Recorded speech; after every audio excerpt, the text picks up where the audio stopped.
welcome to the Backstage Creative, the podcast that focuses on the people who work behind the scenes of theater. My name is Krista Copper.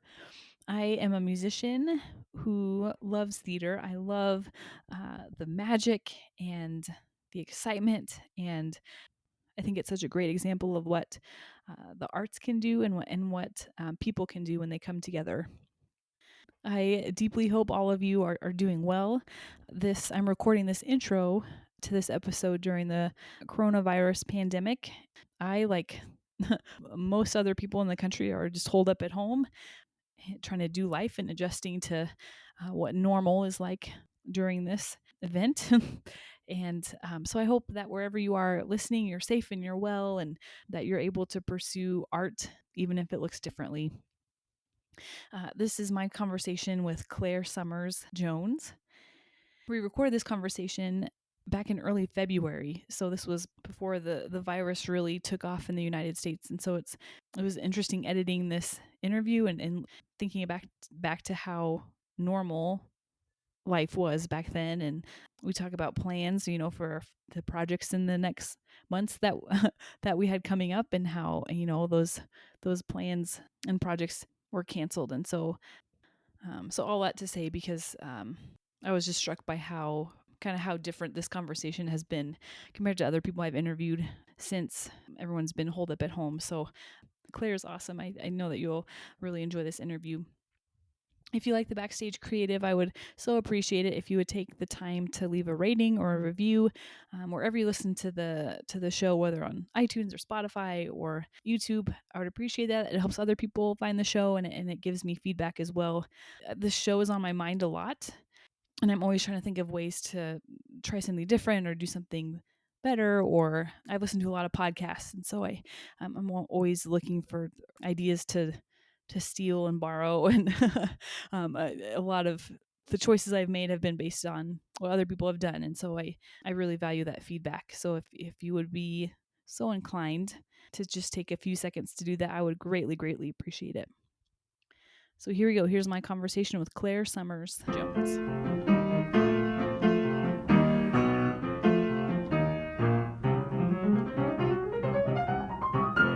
Take us through your background, where you're from, how you got into theater, any schooling you received, and where you are now and what you're doing. Awesome. Yeah. So I grew up in Northeast Ohio, small town, small, like close-knit community, and I've been involved in theater since I was a very young age. Various theater camps throughout my childhood, and as soon as there was something in middle school that was like remotely theater related, I was so in. Band, choir, theater, the whole nine yards. And I continued that into high school, but in high school, we were given a little more opportunity to kind of dive into other aspects of theater. And, as technical as a, gym to cafetorium theater experience can be, um, I came in to build sets on the weekends. And I was really lucky to have a great kind of two mentors in high school to kind of shepherd me into the world of tech theater as I grew to know it. So that was kind of where I got the bug to build and to problem solve and be a part of creating the world itself that we performed in, as opposed to just performing in it. So from there, I went to Wright State University in Dayton, Ohio. I got a BFA in technical theater with emphasis in technical direction. Um, Quite a mouthful, but it was as close to a conservatory program as a state school can really get, I think. We had 2 hours of shop class every day, freshman and sophomore year. Junior and senior year, we had 5 hours of shop, which could mean physically being in the scene shop, building the shows, or, you know, hanging the lights, or, running the sound system, all that kind of stuff. But we were very focused in what concentration that we picked. So that was very cool to get like fully immersed basically in carpentry and technical direction for me. And we also got opportunities to work outside locally. There was a great local regional theater that we had opportunities to work at. We worked with the local stagehands union at the arena associated with the school.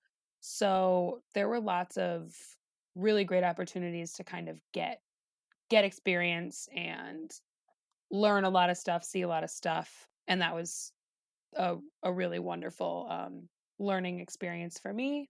And then from there, my now wife got a job or an internship at Juilliard, and I knew that was the only way I was going to get her to move to the city. So we moved to New York the summer after we graduated college, and have not look back. So I moved to the city without a job, with just some contacts from school and from summer stocks that I'd worked at, that kind of thing. And I very quickly found work in freelancing as a carpenter and teaching and supervising shops in a couple of different schools around the city. I freelanced at anywhere and everywhere. So many off-Broadway theaters, Second Stage, Signature Center, MTC. I worked as a props runner at Blue Man Group down at Astor Place. That was one of my first like long-term gigs here in the city.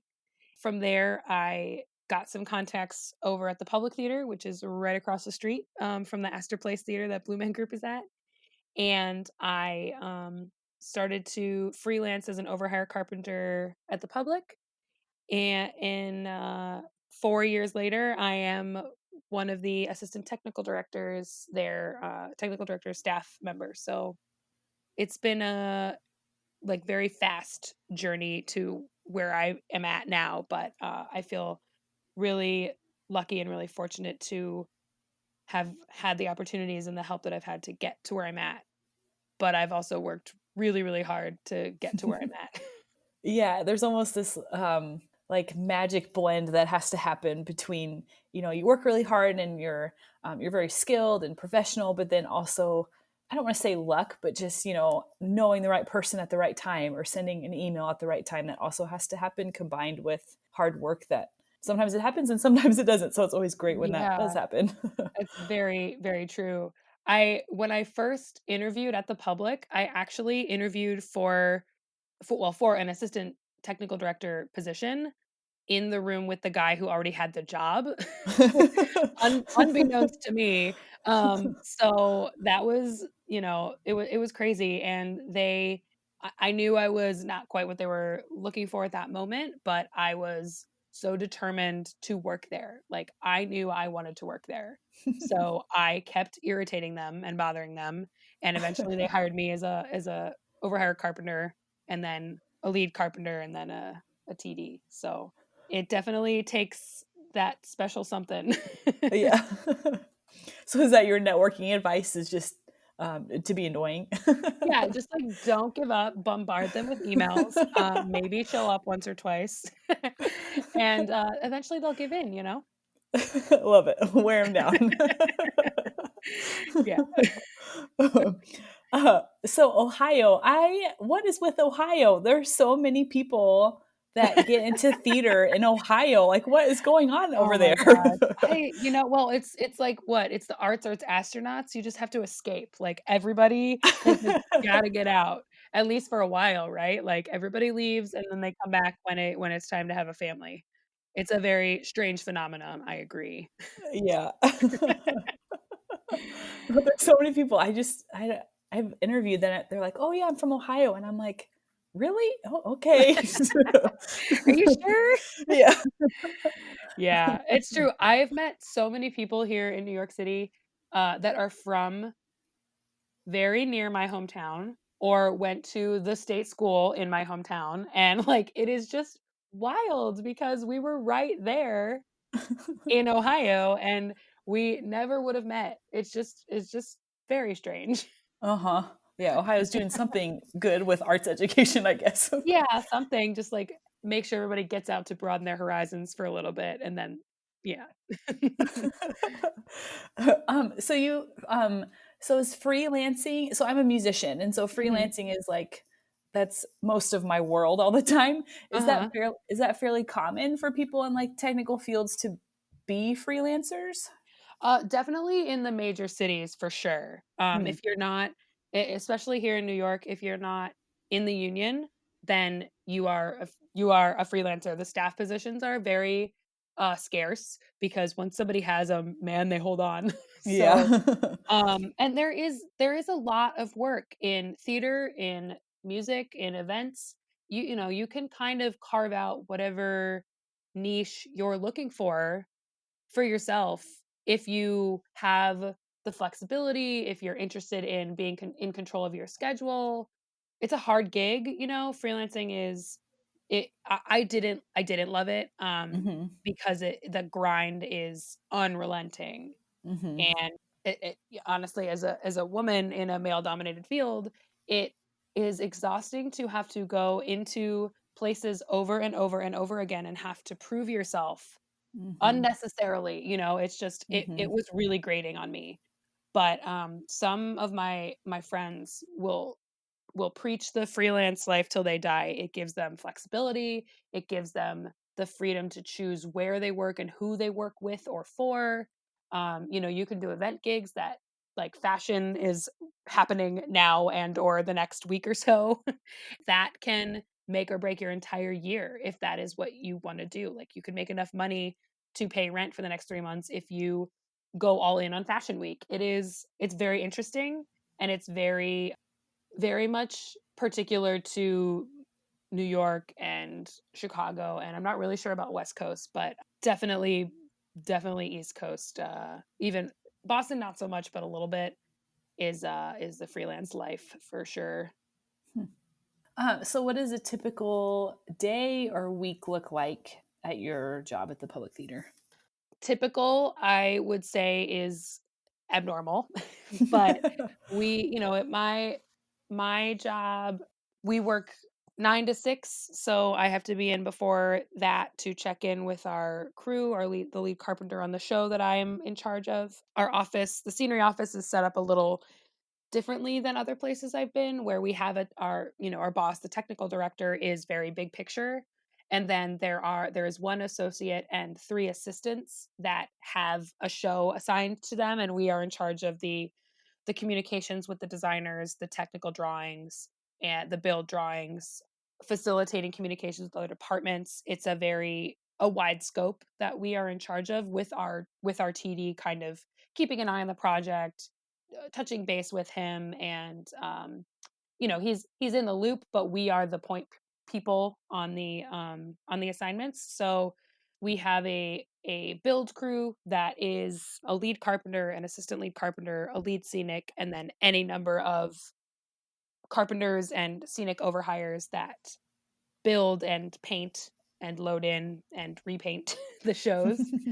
So, like today on a Monday, I was in at 8. I checked in with my lead carpenter at 8:30. We ran down what his tasks for the day were going to be, talked about any deliveries, any other departments in the room, anything he needed to know, what meetings I was going to be at. So if I was unaccessible for any amount of time during the day, we did a 9 a.m. check in with the full crew where we just meet in the shop. We say hi, hello, talk about anything for the week that anybody wants to talk about. And then we all kind of go our separate ways into different theaters. And I am currently working on the next show that I am assigned on, which is our Shakespeare in the Park season is gearing up. So I'm keeping an eye on the show that is in load in under my purview, and then I'm also working on research and light build drawings and kind of park prep for the summer season. Mhm. And then I had 2 meetings that I had to go to, just checking in with the floor in the theater a couple times a day, making sure everything's going smoothly, answering any questions.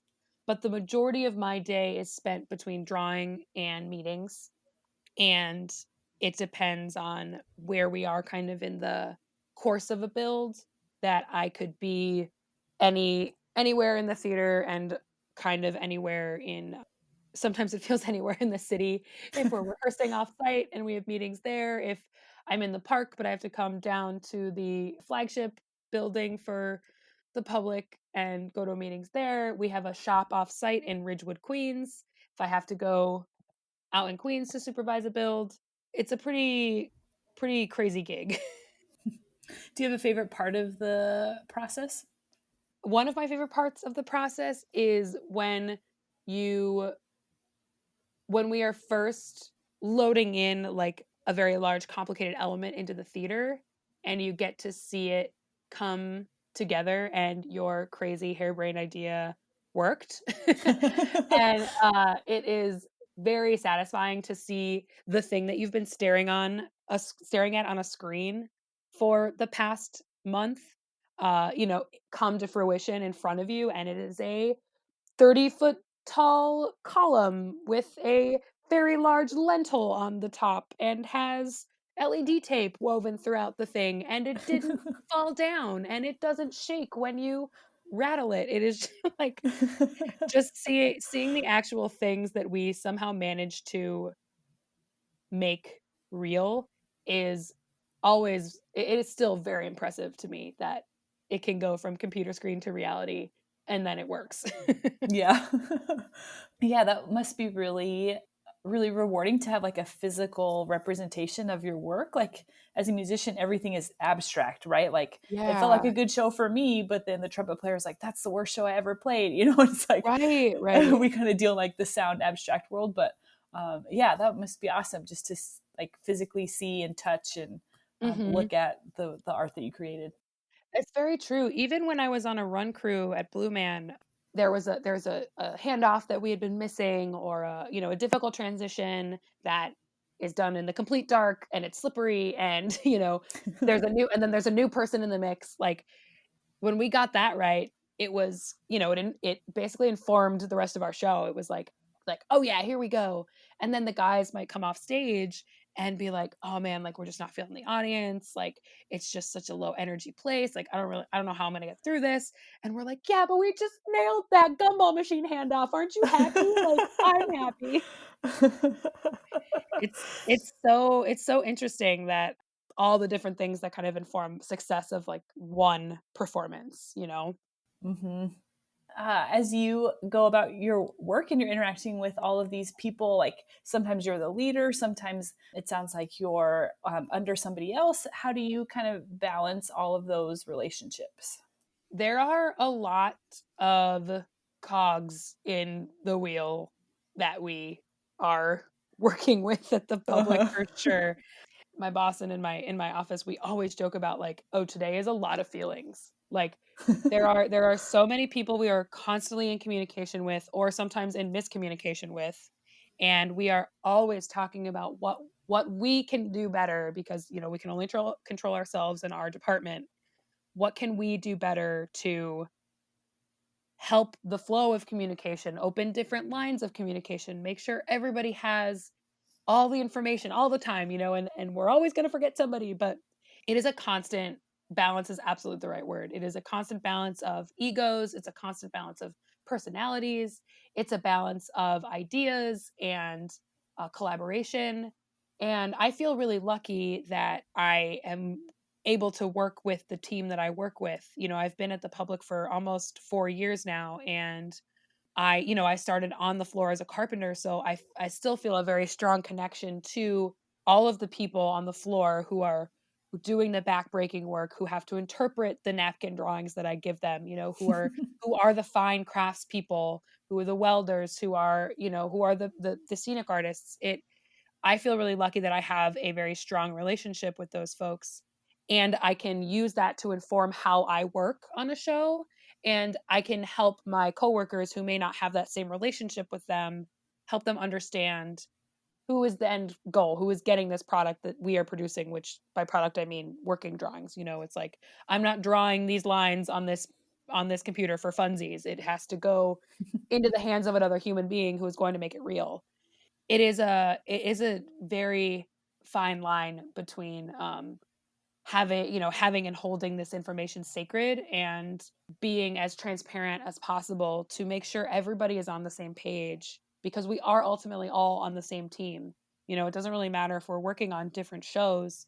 We share crews, we share materials, we share ideas. We're all working towards a common goal, and that is to create art. So it is a lot of talking, a lot of feelings, and a lot of open communication. Yeah, I was just talking to someone about this, about how the relationships a lot of times have to come before the work, because if you don't have those relationships with people, if you don't have that foundation of respect, the art suffers and the work is much more difficult. Oh yeah. If there's just not respect and relationship, even, you don't have to be best friends with everyone, of course, but just Right. having that positive relationships with people is so important to the art becoming Mhm. alive. Yeah, I mean, it's very difficult because when everybody gets in the room, it's like whose job is the most important, and that, that kind of creates a bad vibe. Hmm. When we all are working towards a common goal, and it can get hard because, yeah, not everybody is best friends, and sometimes you don't want to work with that person, or you've worked with that person in the other department before, and oh my god, it went so bad last time, don't you remember?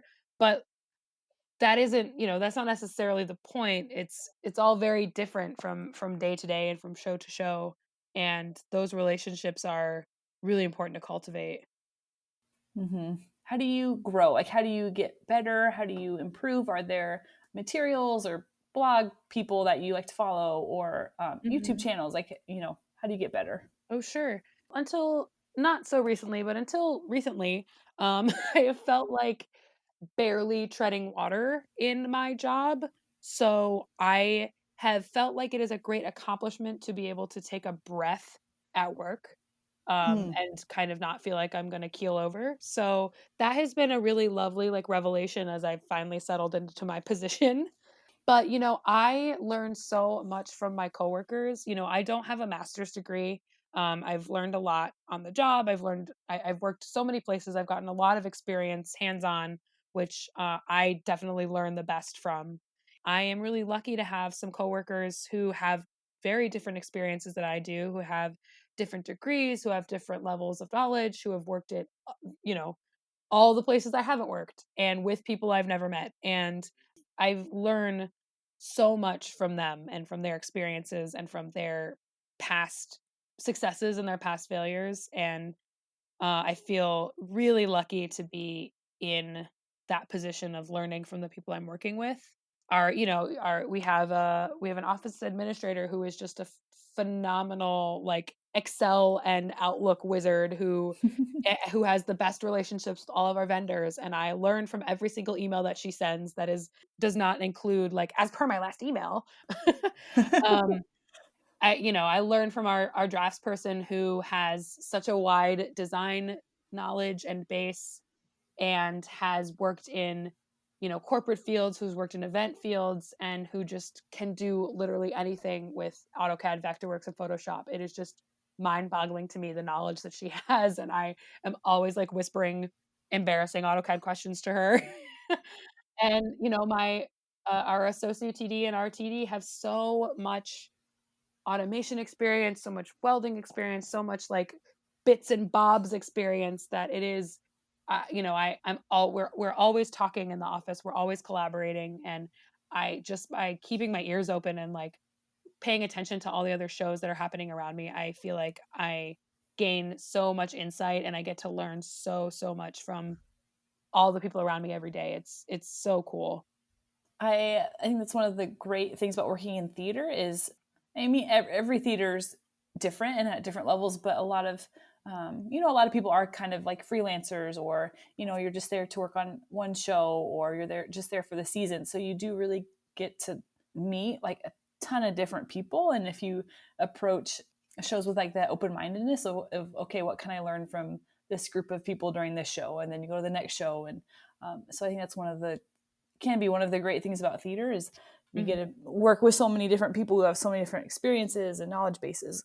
Yeah, it's so cool. And I lightly miss my freelancing days because I loved crossing paths with all these different people in the most random places. Or like I went to a show last night off Broadway, and I saw in the show one of the old band members from Blue Man, and then an electrician who was running follow spot I worked with at the Public, and it was just like that kind of like intersection makes me so excited. First of all, it was a show I did not work on, so yay, that was beautiful. And then it was like I knew this person and I knew that person, and it just made the show like a little like it made my my cold, jaded heart a little bit warmer, because just all of those opportunities for intersection and, meeting anyone and everyone is so exciting to me.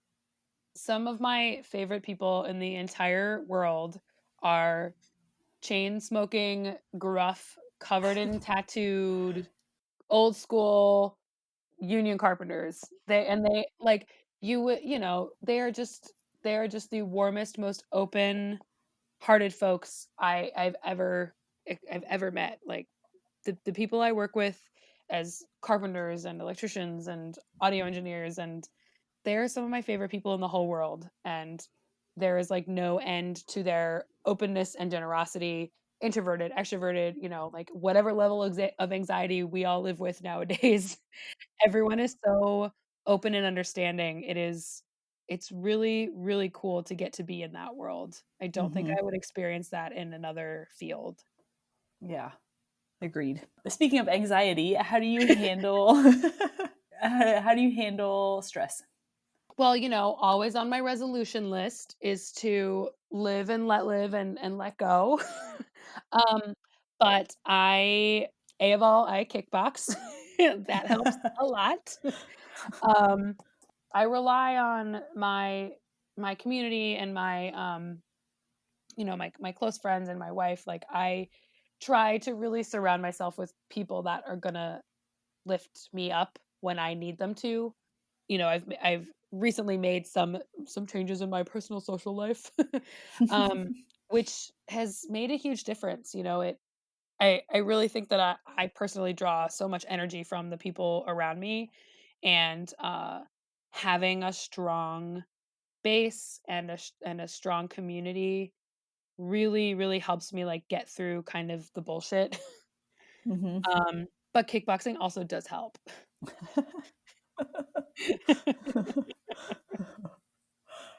Yeah, I'm a runner, and so I can understand like. Oh, good.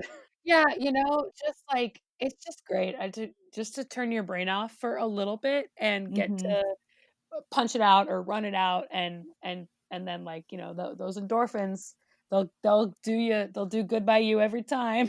Yeah. Oh, bless your heart, I am not a runner. Yeah. I don't most days I'm like, I don't know why I do that. Like I do it because of how it feels afterward. Like it's Oh, not sure. very much fun while you're doing it, but after you feel pretty good. Fair. That's good, I'm glad. And not every place has an elevator, so like my instruments are heavy. I'm a bass player, and so I'm like Mm, I don't want to be the person that's like huffing and puffing up the stairs because I mm. had to carry my instruments, so that's also incentive. Listen, I have lived in a 4th floor walk-up for 2 years now, and those 4 floors have never gotten easier, and I don't understand why. Besides kickboxing, do you have any other daily habits or routines that you have in your life that help you stay sane? I'm actually trying to recenter myself a little bit, because I recently got married, and kind of like wedding planning took up most of my free time. And not having some sort of like fiddly crafty thing to do in my spare time has been kind of weird and driving me a little bonkers. So I have a pretty strict morning routine. I get up, I make coffee, I like to listen to the news, and, well, like is a strong word, but I listen to the news and make lunches for me and my wife in the morning. And then I'll either go to the gym or go straight to work, depending on how late my evening is going to be. So, shockingly, I'm becoming a theater person who is a morning person, which has been a little atrocious to come to terms with, but I'll cop to that. But my evenings are kind of, I don't really have a we don't I don't have a super strict evening routine. My wife and I like to make dinner together. Well, okay, no, that's not true. She cooks and I clean. So she will cook us a delicious dinner and I will clean up after it. And we have been cycling through some trash TV and trying to, like, stay centered within each other and hang out with our cat and take a moment to breathe and kind of sit quietly as we can. Hmm. I don't know what people did before like trashy sitcoms. Like, Yeah. how did they stay? I don't like sometimes that's what you need. Yeah. You Oh just my need to gosh. zone out and turn off your brain and like Mhm. dumb Yep. humor and bad acting. Like, what did they do? I don't I don't know, and I feel really sorry for them. I really do. Because sometimes I can't read anymore. As I love to read, but I just sometimes I can't anymore, and I need The Office, or I need The Community, or I need Brooklyn Nine-Nine to just, like, turn off my brain. know. Switching to something totally different. Are there Sure. any like common frustrating things or things that add stress to your job that happen either from the people you're working with or from designers? Well, um, as I have mentioned the importance of communication, um, I find a lot of problems stem from miscommunication Hmm. between my department, scenery, and other departments within our own production. That feels very common and tried and true. It's just a little more frustrating, I think, when they're sitting 10 feet away and all we had to do is like walk out the door and walk over and ask a question and walk back and everything would be better. But that is not what we did. So um, that's pretty common. But the thing that I have found the most challenging about the public in particular is the rate that we produce shows is so high that we are we especially in scenery are always behind the ball. It's like designer drawings were always due 2 weeks ago. We are always missing the final packet. We always needed that answer yesterday. And it is such a wild pace that it can be very frustrating to have, these roadblocks put up that we don't really know why they're there, but our boss's boss's boss might, and we will never know, but we know that right now our life is a nightmare. There are definitely some institutional frustrations that I Hmm. have been working against slash through, and unfortunately, a lot of it does stem from communication. Hmm. What have you found to help communication, like as far as it depends on you? Well, I do this really obnoxious thing where every time I have a meeting, whether it's a production meeting or a designer meeting or a loaded meeting, like, however many freaking meetings we have to go to, I always send an email to the scenery department that is a a quick recap, just important things to note. I try to get as much of it down in writing as possible. I try to send as much of it to our scenery department email, which is like everybody in the office. So the information is just out there for anybody to find. Hmm. And I found that having it written down in my notebook is really helpful for me, and then I'm not in one Friday, and this vital piece of information was left out of everybody's brain. It really helps to be super super open and to make sure everybody has all the information, whether or not they want it, but they can access it. Hmm. I like to talk a lot about creativity and how different people use creativity differently, and it looks different depending on what job you're in. But I mean, the core of it is creativity. So, how do you use creativity in the technical direction field? Oh, sure. I've always loved being on the end of the production, I guess, that gets to be a part of creating the world. Like, I love problem solving. I love working on something I've never done before. And I think that thinking outside of the box, because we are taught in technical theater, especially, very strict boxes on how to build a thing, and that's really important to be informed from that base level. But I think taking that base level knowledge and kind of turning it on its side has always been something I strive for. The basics are important and they help inform everybody and give everybody a common base in vocabulary even, but figuring out a different way to do something, or a way that maybe nobody who I've worked with before has done something, has always been a really great challenge that I like to rise to. And also trying things that other people have done that I've never done. I think that there we're always talking about how there's like a million ways to do what to handle one task, like there's 100,000 ways to build a flat, but if we're all coming at it from different perspectives with different backgrounds and different experiences, then we're all going to get to the same point in a different manner. And I think that is a really cool aspect of what we do. And I love getting to see how other people tackle the same challenges that I may have tackled on a different show, but coming at it from a completely different angle. It's really fun to get to see how everyone's brains work, like we're drawing the guts of the world, and like you get deep in your brain for that kind of thing. So how does that work with getting everyone on the same page? Ultimately, there is an end goal, and it has to be safe, it has to be structural, and it has to look like a thing. So eventually we do all get to kind of the same point, but getting to learn from, our scenic charge who's been at the public for over 30 years, and getting to learn from our TD who has experience in so many different forms of theater. We kind of all agree to disagree, I guess, sometimes. Hmm. And if we end up with if and when, not if, when we end up with the product that looks like, the model, it's very cool. And we may have forgotten our petty disagreements over what faces should be welded and what gauge the steel should be.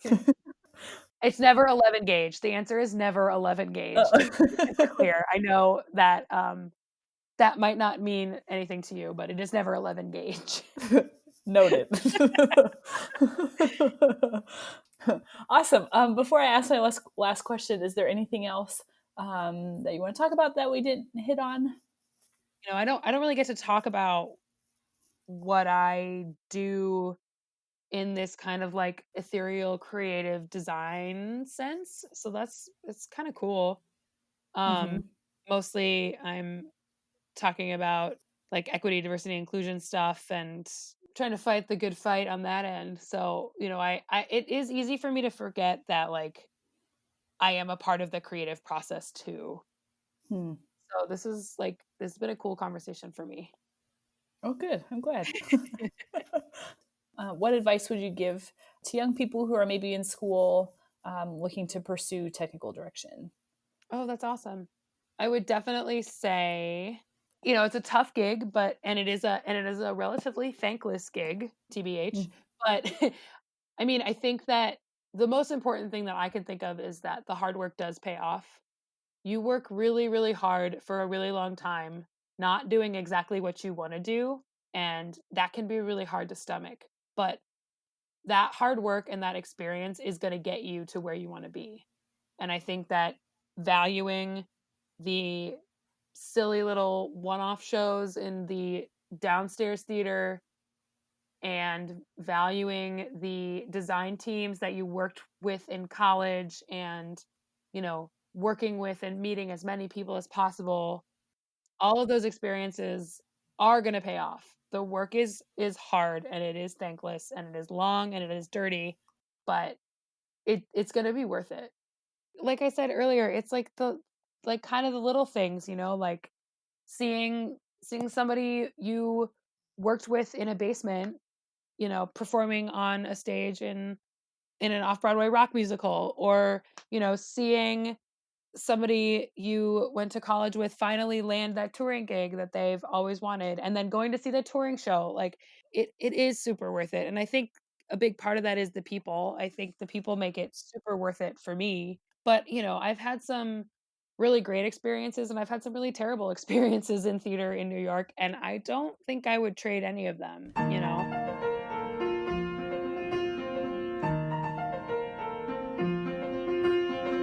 The music for the backstage creative was improvised and performed by Ian Leroy, and the logo was designed by Zach Rimbold.